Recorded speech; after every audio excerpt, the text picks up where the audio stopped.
Welcome back. Isang WNBA legend ang pumunta kamakailangan sa Pilipinas para sa WNBA Philippines event. Si Sheryl Swoopes ay isang 3-time MVP at 4-time champion ng WNBA. Na-impress siya sa nakita niyang skills ng young Filipino ballers. Narito ang aming interview. Sheryl, welcome to the Philippines. Thanks for being here. It's an awesome opportunity to have you here, to meet you, and for you to inspire the girls and the boys as well. So thanks for being here. You're welcome. I'm excited. All right. Well, we want to get to know you better, to share your story more to the kids, to the fans out there. Some of them who might have just seen your clips on YouTube and whatnot, but you've had an amazing journey from growing up in Texas and from a small town. Talk about how that all began. You know, I've been very fortunate and very blessed to have had an opportunity to do something that I absolutely love, and that is playing basketball. I started at a very young age. I was 7 years old when I started playing with my brothers, as you mentioned, and I knew at a young age that basketball was what I loved, and it was honestly going to be my ticket to life, to creating my own path.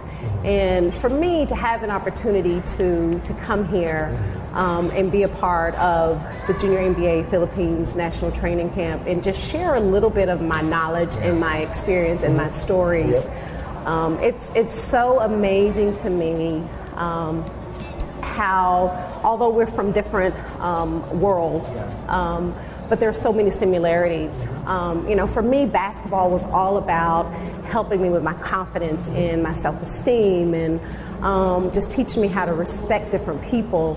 Those are all some of the same core values that, the Junior NBA Philippines is all about. And it's just such an honor for me to have an opportunity to come here and be a part of it. So obviously it was more than just a sport for you all the way, but what happened on the court, you did some amazing things, and it's mind-boggling to look at your resume and some of the things you've done. I can imagine you yourself, you look, really? There are times I do that. I know, right? I do. Let's talk about the Olympics first and foremost. Very rarely do people have a chance to go to 1, 2, or even 3 Olympics and win 3 gold medals. After your first experience, what was that like when you first got that gold medal around your neck and feel that pride for the country, and then know that you could do it again and again? Growing up, I grew up in a single-parent home, just with my mom, 2 older brothers, and that's how I got started playing basketball. But back to what I said earlier, I knew at a young age that basketball is what I wanted to do. So I set goals for myself, and playing in the Olympics was one of them. And I had friends laugh at me and say, yeah, okay. But you're right, not many people get an opportunity to do that once. And for me, I was very fortunate and very blessed to have an opportunity to do that 3 times. And the first one was probably a little bit more special than the second one and the third one, only because it was in Atlanta, it was in the States, and I got to share that with people that were really close to me, my mom, my family. And I always tell people that the Olympics, to me, is the epitome of sports. In your wildest dreams, did you ever imagine that you would have a chance to play professional basketball in your country? Never, ever. And when it happened, what was it like? And you were able to play for your home state as well. You stayed in Texas right away. I did. I set goals for myself, but it included someday playing in the Olympics. And my goals of playing professionally meant I had to go abroad, whether that was to Russia or Italy. But even then, I didn't know if that was for me. I didn't know if that was something I wanted to do. So after the '96 Olympics, getting the phone call and talking to, at the time it was Val Ackerman, she was the president of the WNBA, and just getting that phone call and her saying, I got some really big, exciting news, and I found out that the NBA was going to back the WNBA, and we now were going to have an opportunity to do what we loved and get paid to do it and stay in our home country. This is awesome, because we now will be able to show all of these little girls out there that if you work hard, you set goals, and you have these dreams of becoming a professional basketball player, you now don't have to look at NBA players.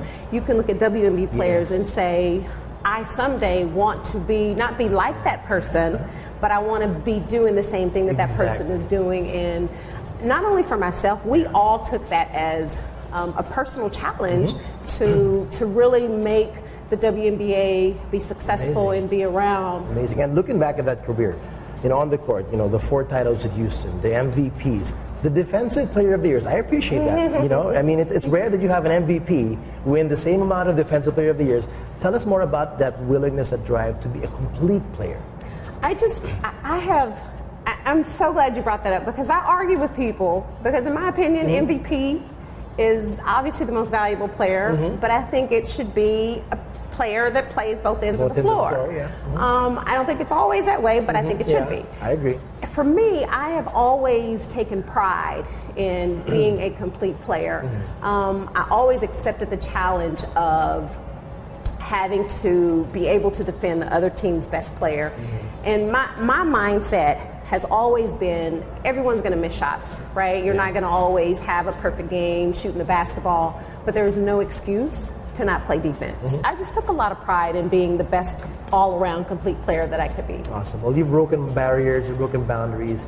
You talked about how Nancy was a big part of your life and your inspiration. Now we have Becky, close to breaking another barrier, have an opportunity to maybe become a head coach. What are your thoughts on this, and how women are now really breaking these barriers we never thought that were even close to being broken, and how do you support her in her goal to get there?